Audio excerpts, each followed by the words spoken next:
अस्सलाम वालेकुम ख़वातीन और हज़रात।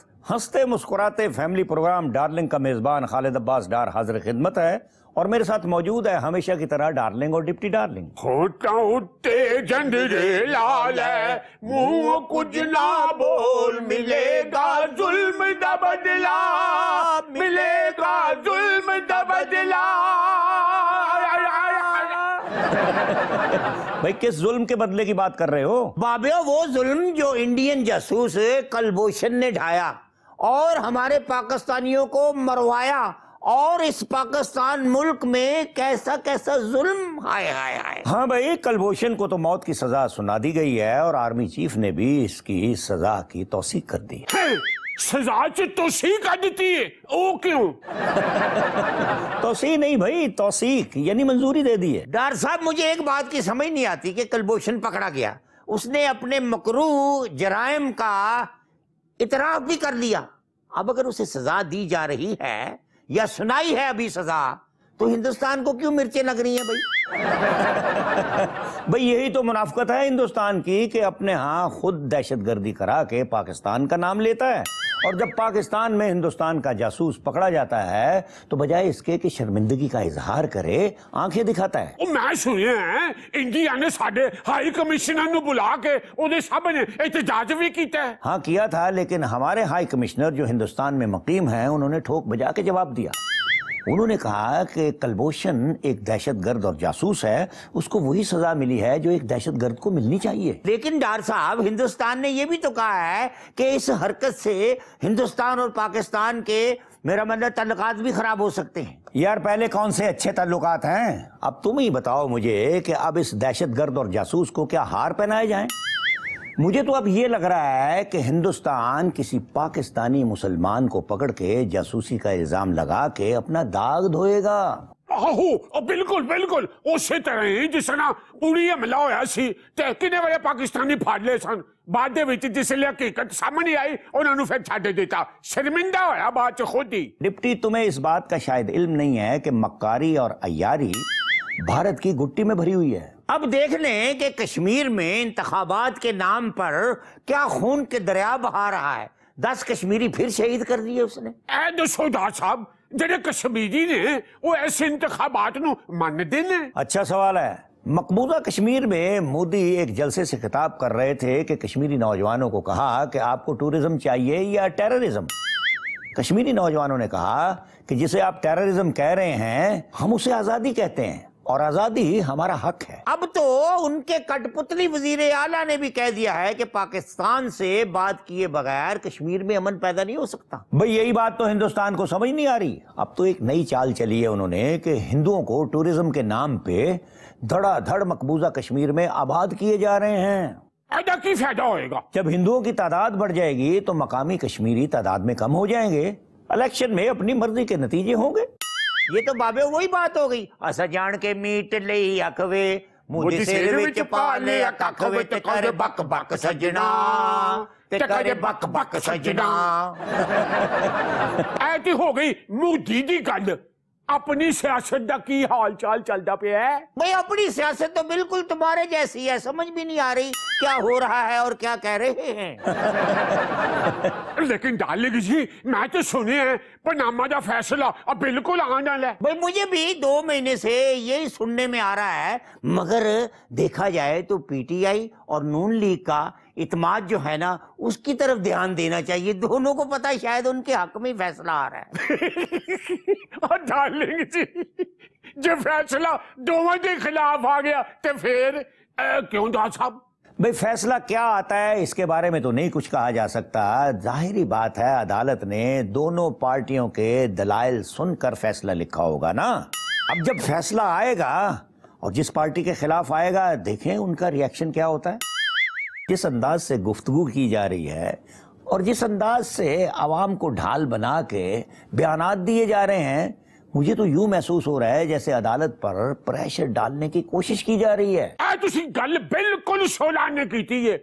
और जाना सनाउल्ला साहब ने तो खुल के कह दिता है, जे अवामी एतमाद नू ठेस पहुंचाई, अवाम के खिलाफ फैसला आया, असी कबूल कोई नहीं करना। यार कोई बात नहीं, वो राणा है, रानी ऐसी बातें करती हैं।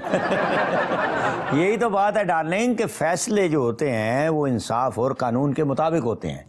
जाती ख्वाहिशात और अवामी जज्बात के मुताबिक फैसले नहीं होते।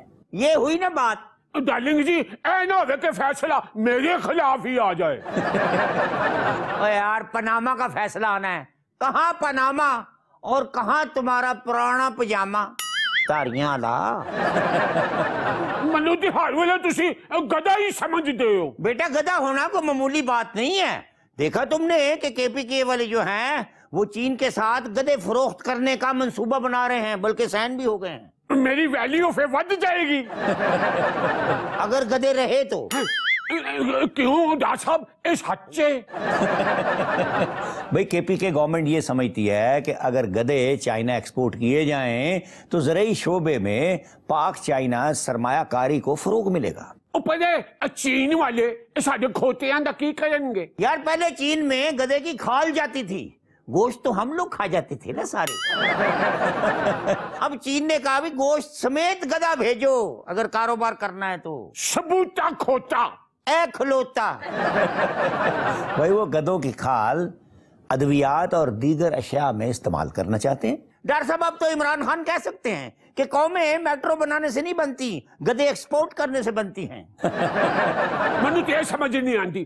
पहले केपीके दे विच चूहे मार मुहिम शुरू हुई सी, हुण खोते छपलाई करन दा सिलसिला शुरू होने लगा। ए हुंदा की पिया किते ए ना होवे, मंशूर में ना लिख दे। ऐ कहना चाहता था मैं। हाँ, ये कहना चाहते थे ना। और एक बात तुम्हें बता दूं, अल्लाह का फजल है, उसका बड़ा कर्म है, हमारे मुल्क में गधों की कमी नहीं है। आहो जी, मनु की पता पला। मुझे सब कुछ पता है। मैं तेरे मंशूर में ये लिख देना चाहता हूं कि मुस्तकबिल करीब में तुम केपीके ना जाना, नहीं तो तुम्हें भी एक्सपोर्ट कर देंगे चाइना।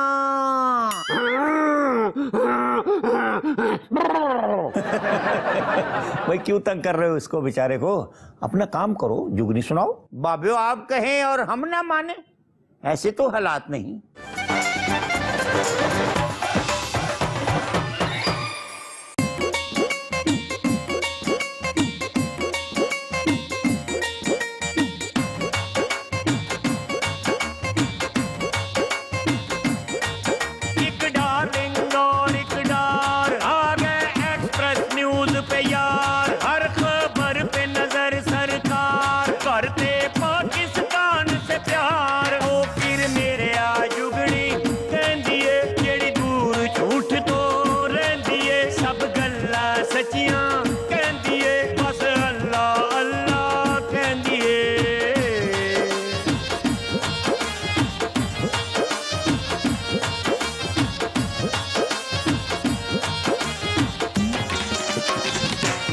ईस्टर खुशियां लेके आया, सबने रल के जश्न मनाया, पैगाम यसू मसीह दा सुनाया, जिन्ने प्यार दा सब कुछ सिखाया। ओ फिर मेरे आ जुगड़ी कहंदी ए, जेड़ी दूर झूठ तो रहंदी ए, सब गल्लां सच्चियां कहंदी ए, बस अल्लाह अल्लाह कहंदी ए।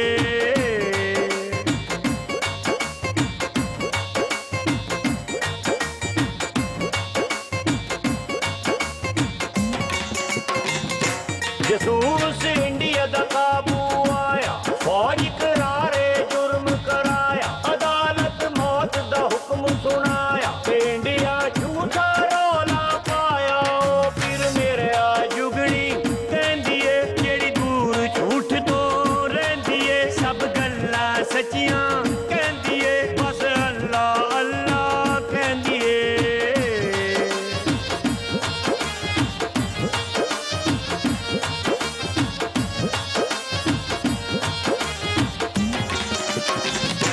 हुकूमत जेड़ी भी सजनों आवे, पाकिस्तान दी शान वधावे, अपनी कौम दे दुख वंडावे, खादमे आला खुद फरमावे।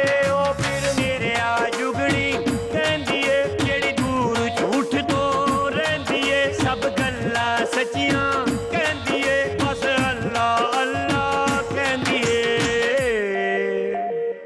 ख़वातीनो हज़रात, वक्फा किए देते हैं, मिलते हैं इस वक्फे के बाद। जब बात चली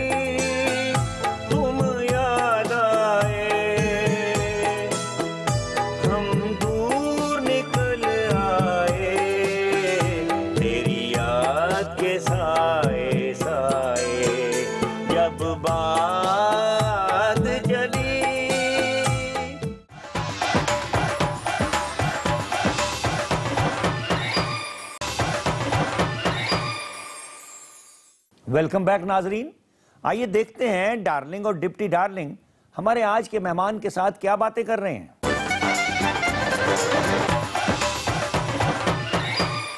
ख़वातीन और हज़रात, मेरे आज के मेहमान हैं बिशप सैमुअल एज़राया। ये प्रेसिडेंट बिशप हैं चर्च ऑफ पाकिस्तान के। आइए बात करते हैं बिशप साहब से।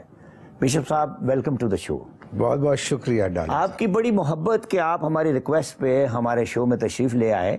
ज़रा ये फरमाइए कि आज ईस्टर है और ये ईस्टर की अहमियत क्या है और ये क्यों मनाते हैं? डार्लिंग जी, सबसे पहले तो मैं आपका शुक्रगुजार हूँ कि आपने मुझे दावत दी अपने चैनल पर, अपने स्टूडियो पर। बड़ा खूबसूरत प्रोग्राम है आपका, जो लाहौर के बल्कि पाकिस्तान और दुनिया भर के लोग बड़ी खुशी से देखते हैं, शौक़ से देखते हैं। और आपने मुझे बुलाया है एक ख़ास दिन के लिए, एक ख़ास मौके के लिए जो मसीही लोग मनाते हैं, सिर्फ पाकिस्तान में नहीं दुनिया भर में। ईस्टर बज़ाते खुद मसीही ईमान की बुनियाद है। क्रिसमस मसीही ईमान की बुनियाद नहीं है। क्रिसमस तो ईस्टर का आगाज़ है और क्रिसमस मुकम्मल होता है ईस्टर पर। अब ईस्टर क्या चीज़ है? बात यह है कि आम इंसान के लिए, आम पाकिस्तानी के लिए ईस्टर का पैगाम ये है कि आज खुशी का दिन है। आज खुदा भी खुश है, आज इंसान भी खुश है। आज इंसान और खुदा का मिलाप हो जाता है और वो दीवार जो नफ़रत की दीवार थी इंसानों के दरमियान, और वो दीवार जो एक हसद की दीवार इंसान ने अपने अंदर पैदा की है, वो ईस्टर के हवाले से आज टूट जाती है।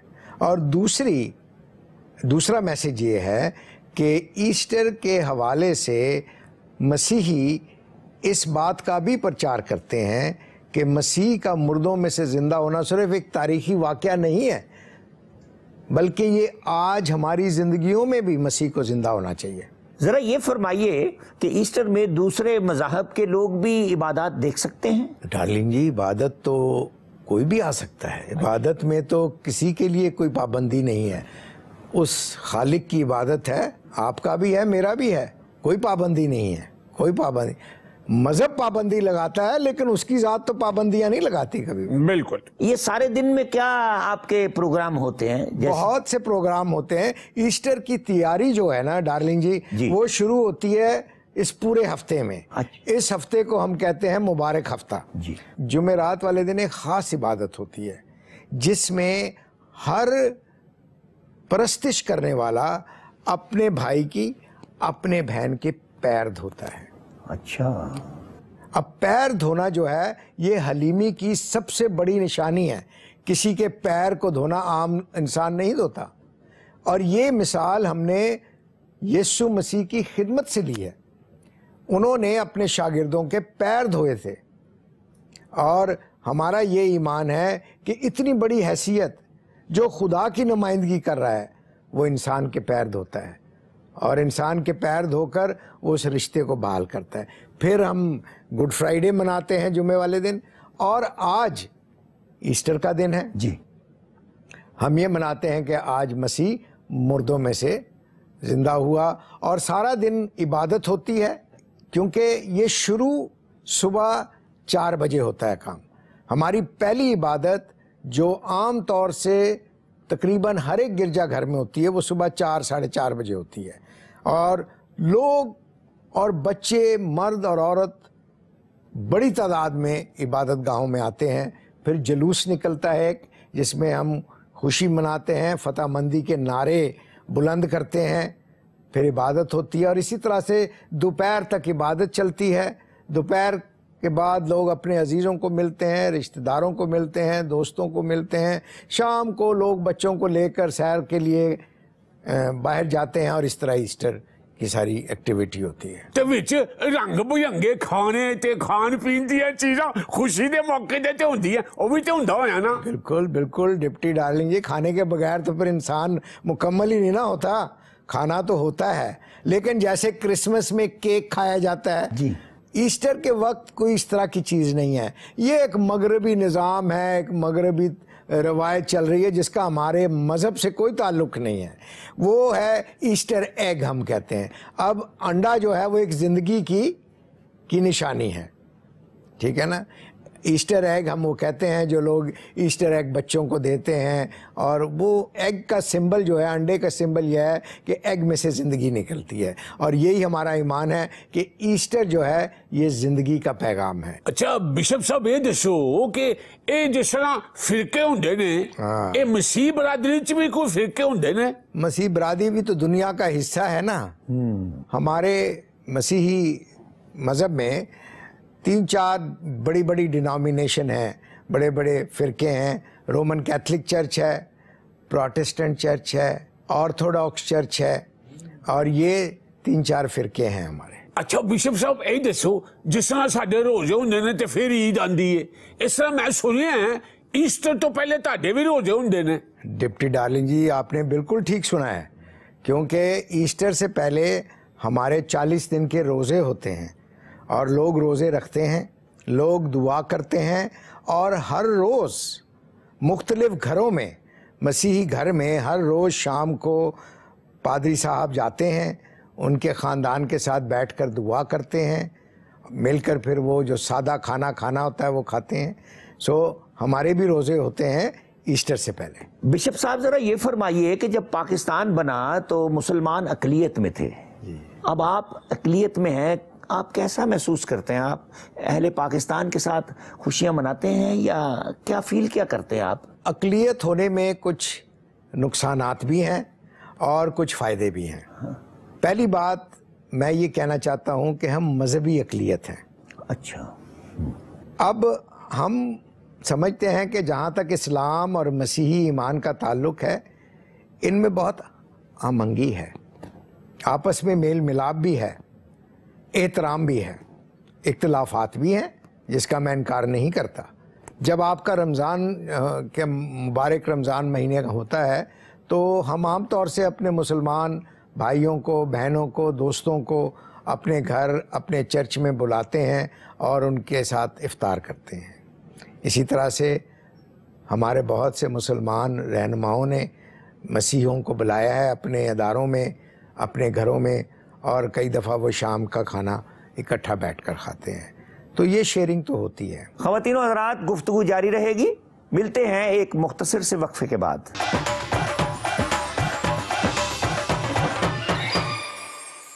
ये फरमाइए कि क़याम पाकिस्तान के वक्त मसीह बरादरी का किरदार क्या था? तारीख में ये लिखा है कि जो फाइनल कास्टिंग हुई थी for the division of Punjab and Pakistan was casted by Christian, एक क्रिश्चियन ने किया था। ये तो बिशप साहब बड़ी अहम गल करदे पे होया, ते पता लोकां नूं लगना चाहिए कि मसीह बरादरी दा बड़ा अहम रोल रहा क़याम पाकिस्तान दे विच। पाकिस्तान के बनने में मसीहों का बहुत अहम रोल रहा है, और मुसलमानों के साथ वो शाना बशाना पूरे वो उन्होंने फाइट किया है, क्योंकि हमारे फाउंडर का, कायदे आज़म साहब का यही एक स्लोगन था कि पाकिस्तान सबका है।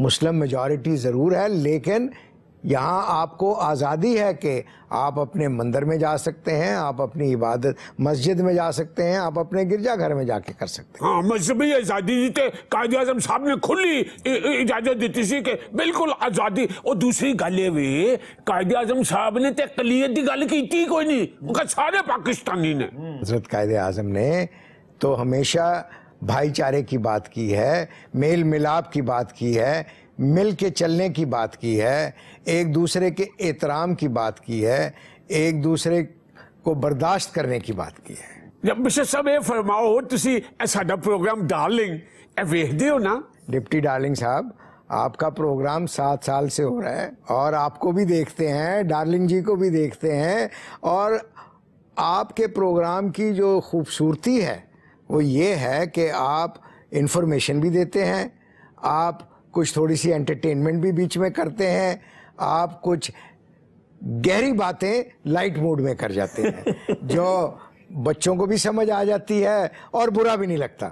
बिशप साहब ज़रा ये फरमाइए कि जैसे आज ईस्टर का दिन है, आप ईस्टर पे क्या पैगाम देंगे? ईस्टर के इस मुबारक मौके पर जी, जो पैगाम मैं पाकिस्तान के तमाम लोगों को देना चाहता हूँ वो मोहब्बत का पैगाम है, वो बर्दाश्त का पैगाम है, वो सुलह और अमन का पैगाम है और इंसाफ का पैगाम है।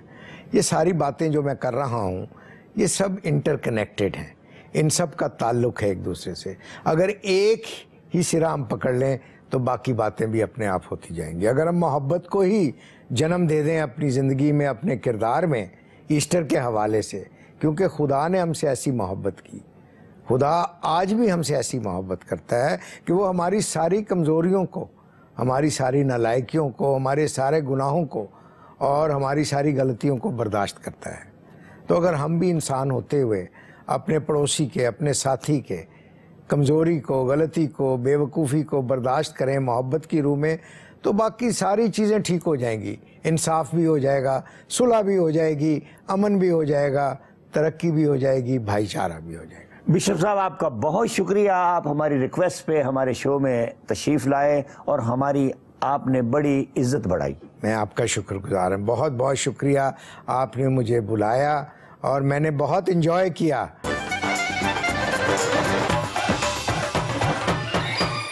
ख़वातीनो हज़रात, आइए देखते हैं कि हमारा डिप्टी डार्लिंग जो है वो कहाँ पे रिपोर्टिंग कर रहा है। भाई किधर हो डिप्टी, क्या कर रहे हो? आहो डार्लिंग जी, मैं हैरत नाल वेखना पिया। क्या देख रहे हो भाई? तुम्हें कई दफे कहा शीशा ना देखा करो। नहीं नहीं, मैं पुलिस दी, पंजाब पुलिस दी ना ते नवी वर्दी वेखना पिया। पहले तो मैं समझिया शायद ए डाक वाली नहीं होंदे, डाक दा महकमा, ए उन्हां दी वर्दी है। बाद च पता लगा ए ते पंजाब पुलिस दी वर्दी है। भाई ये रंग पुलिस का इसलिए चेंज किया वर्दी का कि पहले जो काली वर्दी पहनती थी ना हमारी पुलिस, अवाम के दिलों में खौफ बैठा हुआ था। अवाम के दिलों का खौफ निकालने के लिए जैतूनी वर्दी बनाई गई है।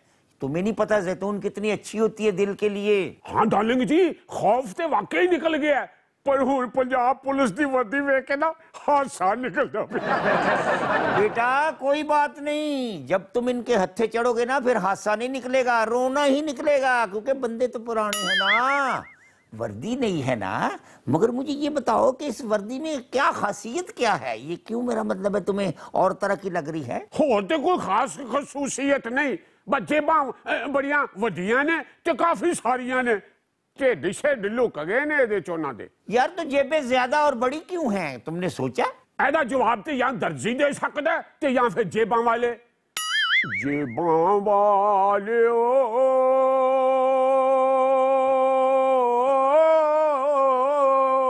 नाम जपो मौलाना, नाम मौलाना।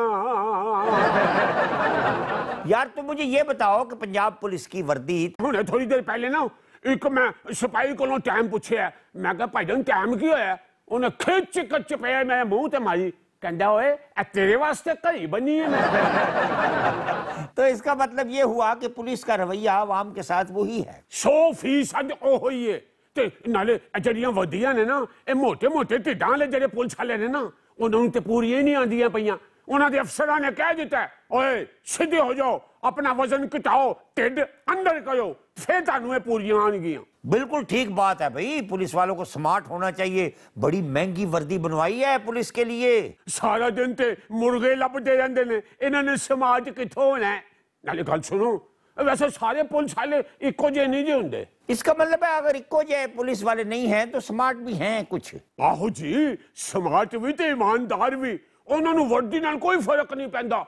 बदलो तो भावे ना बदलो, उन्होंने ईमानदार रहना तो ईमानदार ही रहना। जारी बात है भाई, हर जगह पे अच्छे बुरे लोग तो होते हैं ना।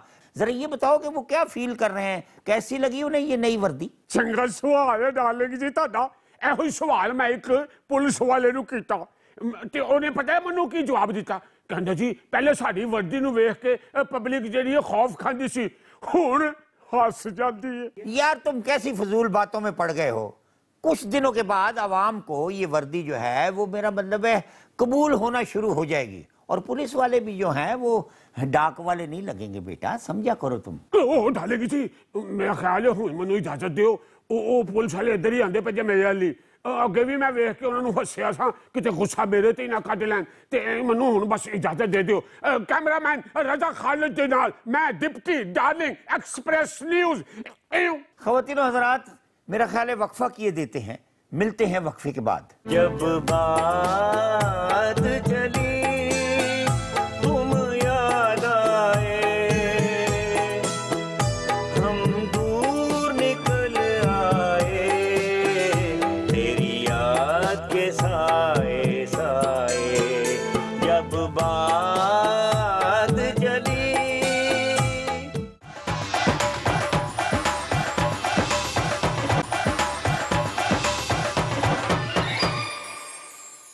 नाज़रीन अब पेश खिदमत है डार्लिंग का गाया हुआ तीसरे नंबर पे आने वाला ये गीत। वोट सच्चा है तो फिर वादा निभाना होगा, वोट सच्चा है तो फिर वादा निभाना होगा, सब बताना होगा, सब बताना होगा, ना छुपाना होगा। वोट सच्चा है तो फिर वादा निभाना होगा।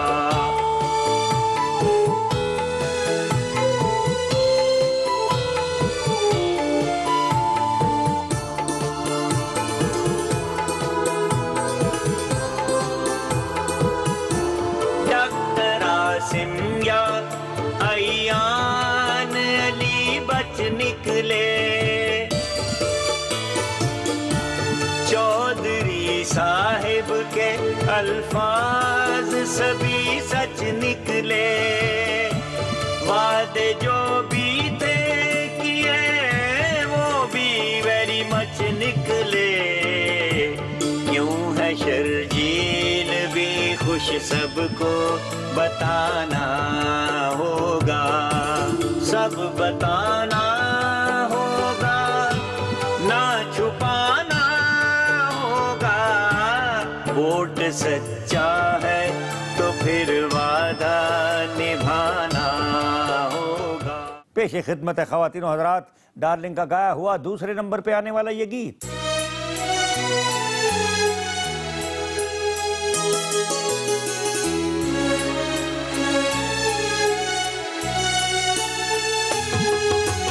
तेरे मेरे प्यार का ऐसा नाता है, देख के सूरत तेरी दिल को चैन आता है।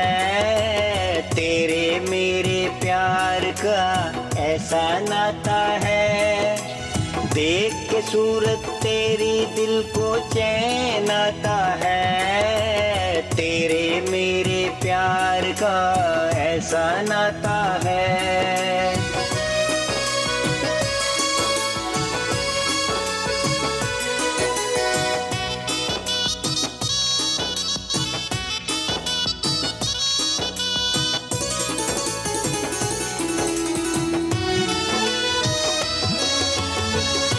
आपकी बातें आपके चक्कर इतनी लंबी ना छोड़ा कर,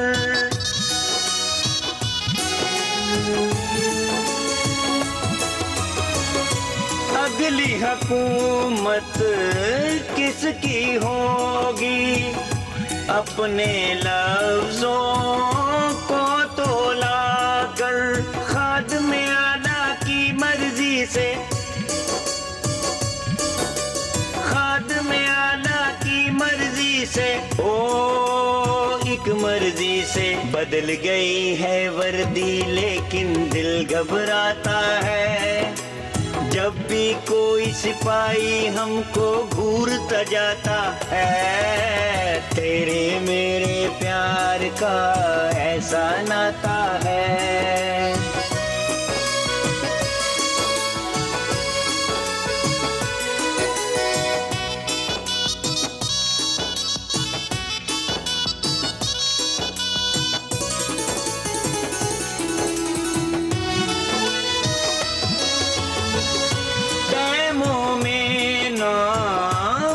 पानी आए, कोई आके ये बतलाए।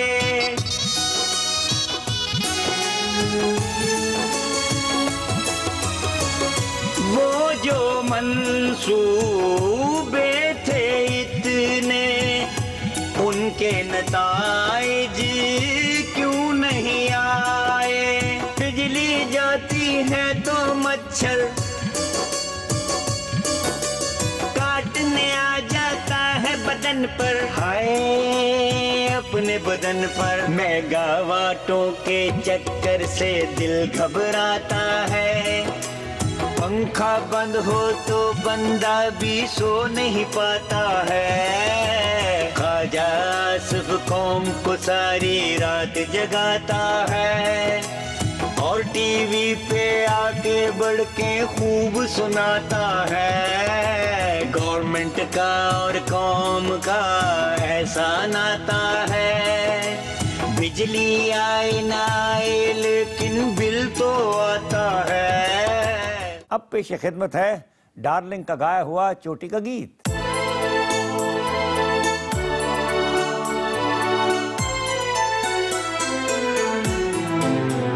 जब बात चली तुम याद आए,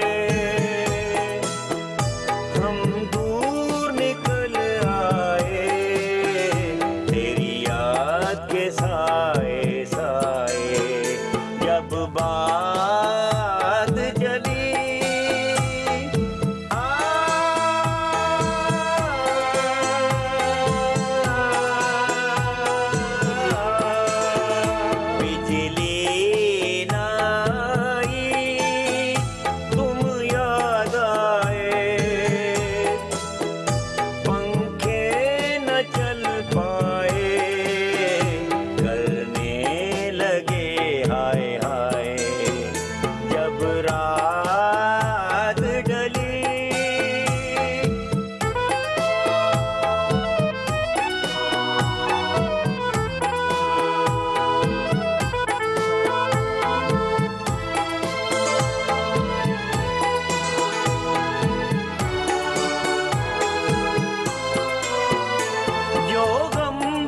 कलबोशन, उस गम का बनेगा क्या।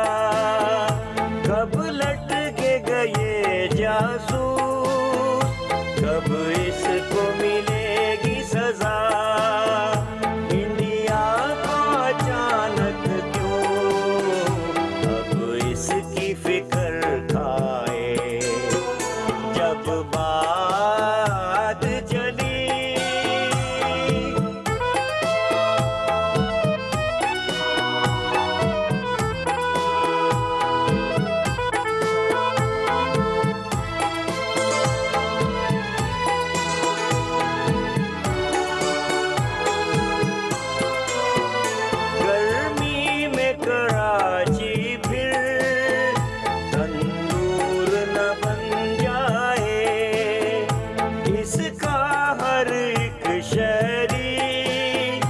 मजबूर न बन जाए।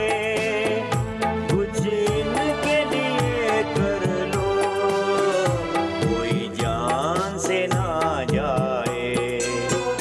जब धूप बड़ी तुम याद आए, एसी में चले आए, गर्मी न पहुंच पाए। जब रात